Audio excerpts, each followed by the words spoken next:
Stop! You right there! I'm gonna talk to you about the best punctuation mark, and you know what it is? It's the interrobang. That's right, this weird-looking symbol. Now I hear what you're saying through your computer screen. What? No. How can that weird-looking thing be the best punctuation mark? And also, what is it, though? Great question. First off, the interrobang is used to combine the exclamation point and the question mark. Where you would see these two symbols next to each other at the end of a sentence, a single interrobang would go. Normally it's used to ask a question in an excited manner, exclaim something in disbelief, or ask a rhetorical question. Those types of statements mainly. But it hasn't seen much use in the light of day recently. Now some might argue that is evidence enough of its failure as a symbol, but no. Let's take a trip down memory lane first, before addressing why it's the best. The year was 1962. Martin K. Spector was at an advertising agency, and as president was perplexed by a problem pertaining to punctuation. You see, there was no symbol that could convey the excitement of an exclamation and the disbelief of a query. This is important in advertising products because there is often a desire to have these two inflections intertwine. For example, what? A chair that reclines? Note my tone indicates that this is incredible news that I did not know before. It is not an inquisitive question posed with purpose, but not entirely an excited exclamation of fact. Instead, it is a combination of them, complemented with a nearly complete conclusion. Back to interrobangs.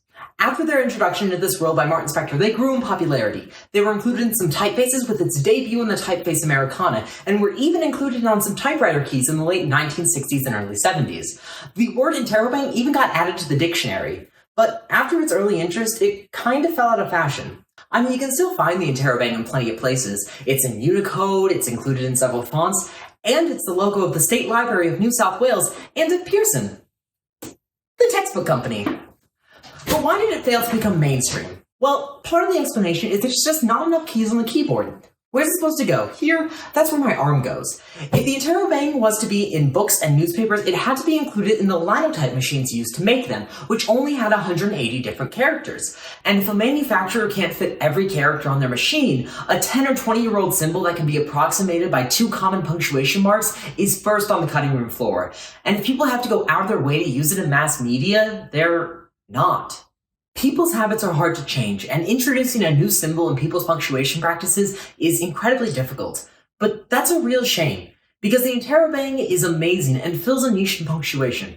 How many times have you wanted to add a little extra oomph to a question, or a flavor of disbelief to a statement? You, probably like I, have just clumped together a question mark and an exclamation point and called it a day. And that works, because we picked up on that as shorthand for those types of statements. But it's still clunky and just a little off. The interrobang replaces this clunky pair with a single, cleaner-looking symbol. It fits so neatly and cozy in the intersection of these two symbols, and that is incredibly beautiful. Even without having the symbol take off, we still have people writing with the intention of merging a question and an exclamation by just using both marks. This niche is real, and it's filled so neatly by the interrobang. I mentioned beauty earlier, and that's for a reason. The interrobang is not traditionally beautiful. It has a little bit too much going on for my taste, but it has this busyness for a reason. Now, I use the interrobang more than the average person, which is to say that I use it. And when I use it with people who aren't familiar with it, they still get the gist of what the symbol means. And that's where the beauty comes from. You see, even without knowing what the symbol is, you do.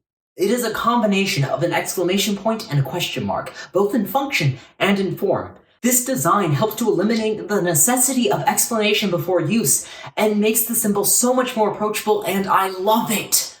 Now finally, the biggest reason this is my favorite and the best punctuation symbol. It's called an interrobang. That's just a great name.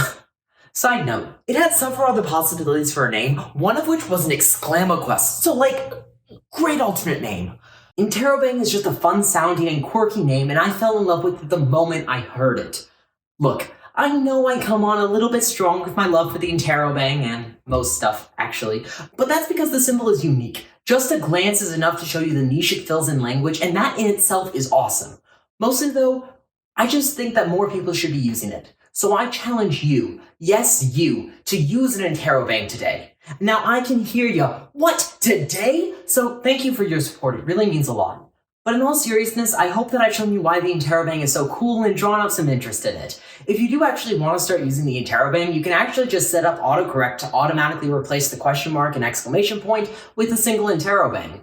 It's easier to do on mobile, but you can still do it on desktop. You just have to set up a global shortcut. You can look at the specific details for the device and OS you have, but it's a useful thing to know even if you don't use it for an interrobang. But that's all from me right now, so thanks for watching. Use the interrobang. Let me know if it's your favorite punctuation mark now or what else I have to do to convince you.